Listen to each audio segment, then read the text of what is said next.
Hello students, मैं दिव्या भारद्वाज आज फिर एक बार आपके सामने rise of nationalism in Europe chapter का पार्ट 3 लेकर आई हूँ।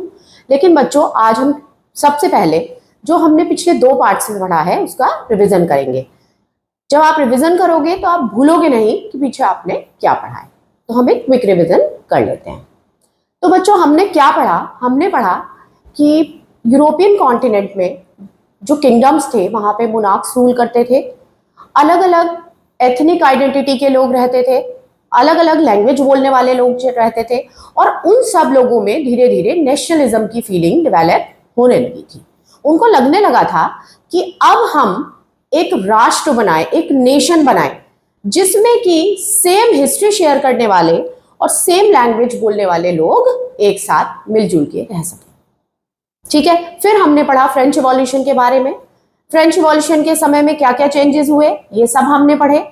फ्रांस में फादरलैंड का कॉन्सेप्ट आया, फ्रांस में सिटीजन्स का कॉन्सेप्ट आया।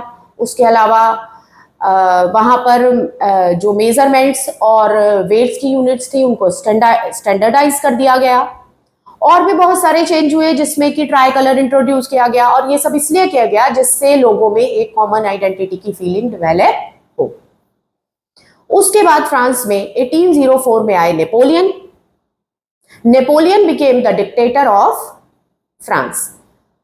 उसके बाद उन्होंने कुछ चेंजेस किए जो कि हमने नेपोलियनिक कोड में पढ़े, या सिविल कोड ऑफ 1804 भी इसको हम बोलते हैं। क्या क्या चेंजेस थे बच्चों? राइट टू प्रॉपर्टी दिया उन्होंने लोगों को, जो कि काफी अच्छा चेंज था, क्योंकि उस समय जो राजा रानी होते थे सारी प्रॉपर्टी उन्हीं की थी, लेकिन उन्होंने राइट दिया कि लोग अब अपनी खुद की प्रॉपर्टी भी रख सकते थे। उसके अलावा उन्होंने कुछ ऐसी चीजें खत्म कर दी जो पीजेंट्स थे उनसे बहुत ज्यादा सफर करते थे। बेसिकली पीजेंट्स को बहुत ज्यादा परेशानी हुआ करती थी उस समय में। क्या थी वो? गिल्ड रेस्ट्रिक्शन रिमूव कर दिए, सर्फडॉम हटा दिया, मेमोरियल ड्यूज हटा दिए, फ्यूडल ड्यूज हटा दिए, and so many other things Napoleon did. Correct. उसके बाद हमने पढ़ा एरिस्टोक्रेसी के बारे में कि एरिस्टोक्रेसी जो थी यूरोप की उस समय में, वो फ्रेंच स्पीकिंग थे, उनका लाइफस्टाइल सेम हुआ करता था, और वो एक फैमिली दूसरी फैमिली के साथ मैरिज के टाई से बंधी हुई होती थी। On the other hand Europe में केवल पीजेंट्स हुआ करते थे, लेकिन 19th सेंचुरी के यूरोप में एक नई इकोनॉमिक क्लास का जन्म हुआ जिसको कहा गया मिडिल क्लास। इन लोगों ने अपना फॉर्च्यून कैसे बनाया? How did they make their Fortune? इन्होंने अपना फॉर्च्यून बनाया ओवरसीज ट्रेड करके। इन्होंने बहुत मेहनत करी और इन्होंने अपने आप को स्टैब्लिश किया। अब ये लोग थे एजुकेटेड, ये चाहते थे कि सोसाइटी में चेंज आए। ये सब कुछ हमने पार्ट 1 और पार्ट 2 में पढ़ा। आज हम स्टार्ट करेंगे टॉपिक द लिबरलिज्म। अब बच्चों, लिबरलिज्म क्या होता है? लिबरलिज्म का मतलब होता है liberty, freedom. You can relate it. Liber word से बनी है liberty, which that means freedom. लोग क्या चाहते थे? लोग चाहते थे फ्रीडम, और ये फ्रीडम 3 तरीके की फ्रीडम थी। 3 तरीके का लिबरलिज्म होता है। पहला पॉलिटिकल लिबरलिज्म, दूसरा इकोनॉमिक लिबरलिज्म, और तीसरा सोशल लिबरलिज्म। अब हम तीनों अलग अलग पढ़ेंगे। सबसे पहले हम बात करेंगे पॉलिटिकल लिबरलिज्म की। पॉलिटिकल लिबरलिज्म क्या था? आप समझ सकते हो, नाम से ही पता चल रहा है कि कुछ ऐसा है जो कि पॉलिटिक्स से रिलेटेड है। ठीक है, तो पॉलिटिकल लिबरलिज्म में लोग किस टाइप की लिबर्टी चाहते थे? पहली चीज वो चाहते थे कि जो गवर्नमेंट बने वो लोगों की मर्जी से बने, government by consent. They wanted government by consent. दूसरी चीज, वो मोनार्की को खत्म करना चाहते थे। वो जो क्लर्जिकल प्रिविलेजेस थी उनको खत्म करना चाहते थे। तीसरी चीज, वो चाहते थे कि जो कॉन्स्टिट्यूशन हो वो भी बने, और जो गवर्नमेंट है वो कॉन्स्टिट्यूशन के अकॉर्डिंग वर्क करे। इसके अलावा बच्चों, पॉलिटिकल अगर हम लिबर्टी की बात करें तो उसमें एक और चीज थी, लोग चाहते थे right to property. Middle class जो थे, जो लिबरल्स थे, उनकी डिमांड थी कि उनके पास अपनी खुद की प्रॉपर्टी हो। जैसा कि मैंने आपको पहले पार्ट में भी बताया था कि उस समय में जो प्रॉपर्टी होती थी वो सारी राजा की प्रॉपर्टी होती थी, लेकिन अब लोग डिमांड करने लगे थे कि प्रॉपर्टी पे लोगों का खुद का राइट हो। तो ये तो हुई पॉलिटिकल लिबरलिज्म। अब हम बात करेंगे सोशल लिबरलिज्म की। तो बच्चों, अगर सोशल लिबरलिज्म के बारे में मैं आपको बताऊं तो सोशल लिबरलिज्म में केवल एक डिमांड थी, right to vote, right to vote. लेकिन आप ये मत समझिएगा कि ये लोग यूनिवर्सल एडल्ट फ्रेंचाइज की मांग कर रहे थे। ये लोग ऐसा कुछ नहीं चाहते थे कि सारे लोगों को वोटिंग राइट मिले, बल्कि क्या चाहते थे, ये चाहते थे कि केवल प्रॉपर्टीड मैन को वोटिंग राइट मिले। लिबरलिज्म का थर्ड पॉइंट है इकोनॉमिक लिबरलिज्म। बच्चों, इकोनॉमी वर्ड से आप समझ सकते हो, something related with money, something related with capital, ठीक है। तो इकोनॉमिक लिबरलिज्म में सबसे इंपॉर्टेंट जो चेंजेस चाहते थे लोग, वो क्या चाहते थे कि ट्रेड बैरियर्स हटा दिए जाएं। ट्रेड बैरियर्स क्या होते हैं? बिजनेस करते हैं जब लोग एक जगह से दूसरी जगह जाके अपना सामान बेचते हैं, खरीदते हैं, तो उसमें कुछ ट्रेड बैरियर्स होते हैं। उसके अलावा कुछ टैक्सेस पे करने पड़ते हैं, तो वो चाहते थे ये सारे टैक्सेस, ये सारे बैरियर्स रिमूव कर दिए जाएं। उसके अलावा एक और प्रॉब्लम थी। क्या प्रॉब्लम थी? कि उस समय में अलग अलग जगहों पर जब लोग ट्रेड करने के लिए जाते थे तो करेंसी अलग अलग थी। समझ रहे हो आप? वेट्स और लेंथ के जो मेजरमेंट की यूनिट्स थी वो अलग अलग थी। जैसे कि कहीं पे वेट 1 kg 600 ग्राम्स के बराबर था, कहीं पे 1 kg की वैल्यू 700 ग्राम्स के बराबर थी। तो बहुत ज्यादा परेशानी होती थी। आप सोचो कि एक बंदा अपना प्रोडक्ट सेल करने के लिए एक जगह से दूसरी जगह जा रहा है और बीच में उसको कई जगह अलग अलग जगह पे रुक के अलग अलग करेंसी में टैक्स पे करना पड़ रहा है, या अलग अलग जगह उसके सामान की नपाई हो रही है। उसका सामान, उस मान लो वो कपड़ा ले जा रहा है तो उसका कपड़ा हर जगह नापा जा रहा है, क्योंकि जो लेंथ का मेजरमेंट था वो एक जगह पे कुछ था, दूसरी जगह पे कुछ था और तीसरी जगह पे कुछ था। तो इकोनॉमिकल लिबरलिज्म में यही सब था कि वो चाहते थे कि इन सब परेशानियों से उन्हें छुटकारा मिल जाए। इसको हम एग्जाम्पल से समझते हैं कि जब नेपोलियन बोनापार्ट, आपको पता है नेपोलियन क्या कर रहे थे? नेपोलियन अपने आसपास की सारी टेरिटरीज पे कब्जा कर रहे थे जब वो पावर में आ गए थे, ठीक है। तो उन्होंने 39 जर्मन स्टेट्स का एक कॉन्फेडरेशन बनाया था। कॉन्फेडरेशन मतलब ग्रुप। 39 जर्मन स्टेट्स को मिला के उन्होंने ग्रुप बनाया था, ठीक है। तो उस जर्मन कॉन्फेडरेशन में जब एक बंदा हैम्बर्ग से न्यूरमबर्ग जाता था, मान लीजिए 1833 की बात है, अगर एक बंदा अपना सामान बेचने के लिए एक जगह से दूसरी जगह जाता था तो उसको 11 जगह टैक्स देना पड़ता था। 11 जगह। आप सोचो, 11 जगह वो टैक्स दे रहा है तो उसका प्रॉफिट तो कुछ भी नहीं रह जाएगा, ठीक है।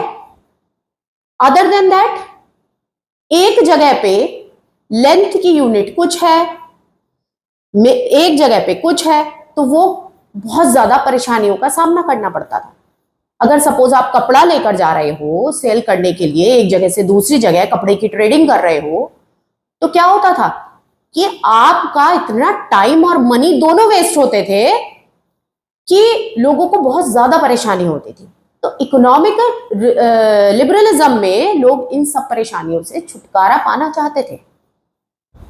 तो ये हमारा टॉपिक पूरा हो गया, लिबरलिज्म। लिबरलिज्म का टॉपिक हमारा पूरा हो गया। स्टूडेंट्स, अब इन सारी परेशानियों से बचने के लिए प्रशिया के जो लोग थे उन्होंने कुछ एसोसिएशंस बनाई, कुछ यूनियंस बनाई। यूनियन समझते हो आप? यूनियन, यूनाइट होना, मिलजुल के, मतलब एक एसोसिएशन, ग्रुप ऑफ पीपल। और उन लोगों ने क्या किया, उस एसोसिएशन का नाम था ज़ोल्वेरिन।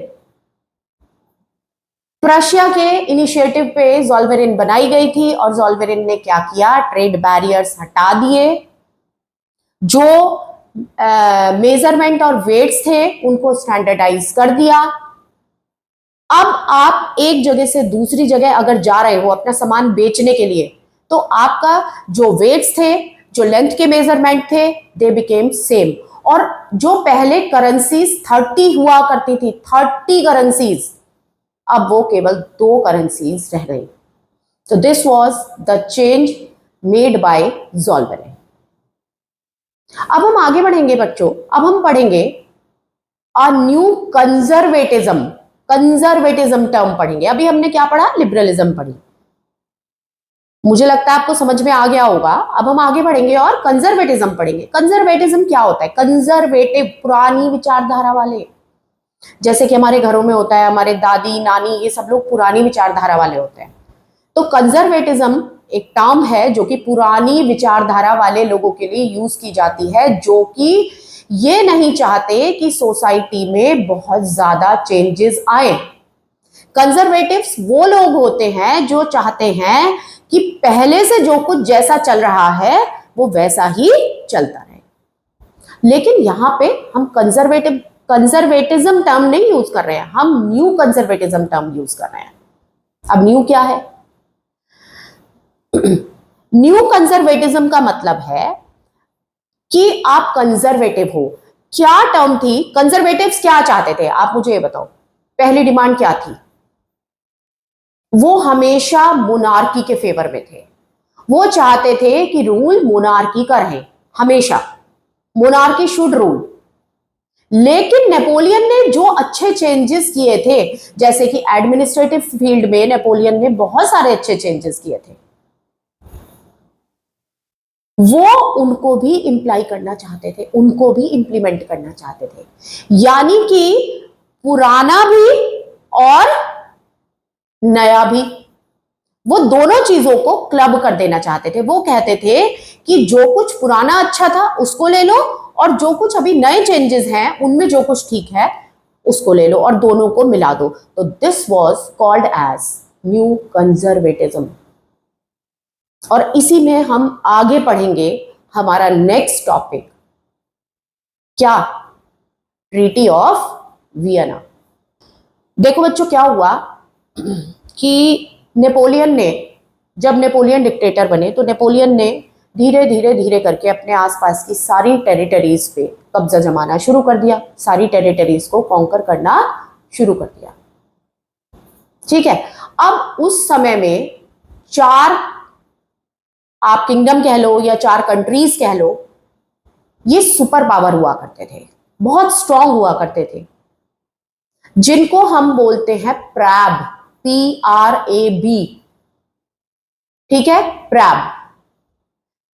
प्रैब stands for Prussia, Russia, Austria and Britain. तो ये 4 कंट्रीज बहुत ज्यादा पावरफुल हुआ करते थे। इन चारों कंट्रीज ने मिलके क्या किया? नेपोलियन को बैटल ऑफ वाटरलू में हरा दिया 1859 में। इन चारों कंट्रीज ने मिलके नेपोलियन को वाटरलू के बैटल में 1815 में हरा दिया। ठीक है। अब जब फ्रांस का डिक्टेटर ही नहीं रहा, तो अब फ्रांस का क्या फ्यूचर होना था? इसी फ्यूचर को डिसाइड करने के लिए इन चारों कंट्रीज के, प्रेब कंट्रीज के जो रिप्रेजेंटेटिव्स थे, they met at Vienna. Vienna में ये सारे रिप्रेजेंटेटिव्स मिले और इन्होंने एक ट्रीटी साइन की। What do you mean by treaty? Treaty मतलब समझौता। ट्रीटी का मतलब होता है स्टूडेंट्स समझौता। तो इन्होंने एक समझौता किया। ठीक है। अब ये वियना में जो ये सारे रिप्रेजेंटेटिव्स मिले इन चारों कंट्रीज के, दे वर वेरी स्ट्रांग पीपल। ठीक है। इनको होस्ट किया ऑस्ट्रियन चांसलर ड्यूक मेटरनिक ने। ड्यूक मेटरनिक एक काफी डेंजरस टाइप का आदमी था। उसने बहुत सारे स्टेटमेंट्स भी दिए हैं, है ना, वो हम बाद में डिस्कस करेंगे। तो Duke Metternich was the host of the treaty of Vienna. ठीक है, तो बच्चों ऑब्जेक्टिव क्या था ट्रीटी ऑफ वियना का? ट्रीटी ऑफ वियना का ऑब्जेक्टिव था कि नेपोलियन ने जो कुछ भी किया था उसको अनडन करना, उसको खत्म करना। ठीक है, नेपोलियन ने क्या क्या किया था? नेपोलियन ने फ्रांस पे कब्जा कर लिया था, डिक्टेटर बन गया था वहां का। उसके बाद नेपोलियन ने आसपास के एरियाज को कॉन्कर करना शुरू कर दिया था।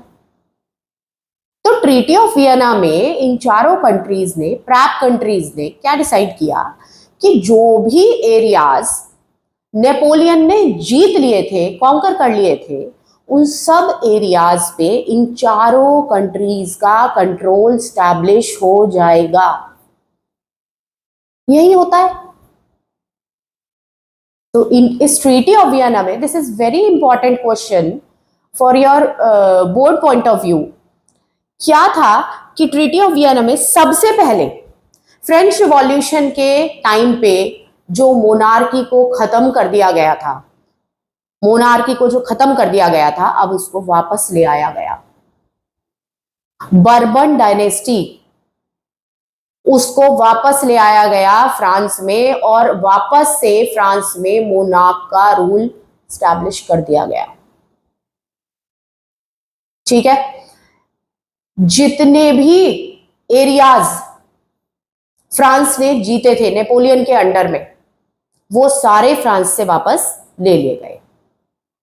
तीसरा काम ये किया गया कि जो फ्रांस की बाउंड्री थी, जो फ्रांस की टेरिटोरियल बाउंड्री थी, उस पे कुछ स्टेट्स स्टैब्लिश कर दिए गए, जिससे फ्रांस कभी भी फ्यूचर में अपनी बाउंड्री को एक्सटेंड ना कर सके, बढ़ा ना सके।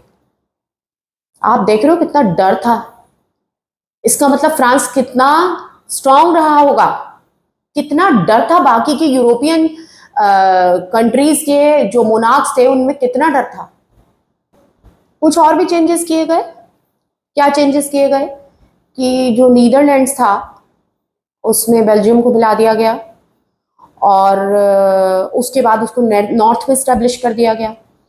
उसके अलावा जो जेनोआ था उसको पिडमॉन्ट के साथ मिला दिया गया और उसको एक अलग जगह पे स्टैब्लिश कर दिया गया।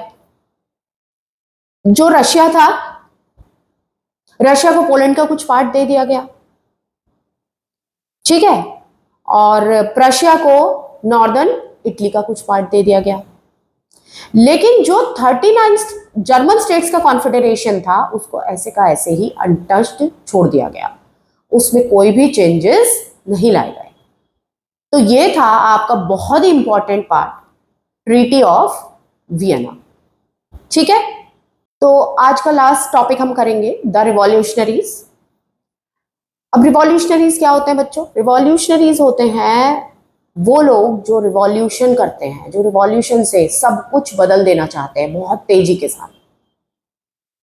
ठीक है, तो 1815 के बाद ये रिवॉल्यूशंस जो थे ये बहुत ज्यादा तेज हो गए। रिवॉल्यूशनरी चाहते थे कि जल्दी से जल्दी नेशन स्टेट्स बना दिए जाएं। वो चाहते थे कि एक कॉमन आइडेंटिटी शेयर करने वाले लोग, एक कॉमन हिस्ट्री शेयर करने वाले लोग, एक कॉमन लैंग्वेज बोलने वाले लोग एक साथ एक नेशन में मिलजुल के रहें। और यहां पे नाम आता है इंपॉर्टेंट रिवॉल्यूशनरीज में Giuseppe Mazzini. He was an Italian revolutionary, एक इटालियन रिवॉल्यूशनरी था वो। 1807 में he was born in Genoa, Genoa में बर्थ हुआ था, और बहुत ही कम एज में वो रिवॉल्यूशनरी एक्टिविटीज में लग गए थे। ठीक है, उन्होंने 24 इयर्स की एज में एक सीक्रेट सोसाइटी ज्वाइन की थी जिसका नाम था कार्बोनारी, और इसी वजह से उनको एग्जाइल में भेज दिया गया था। एग्जाइल समझते हो आप लोग? देश से निकाल दिया गया था।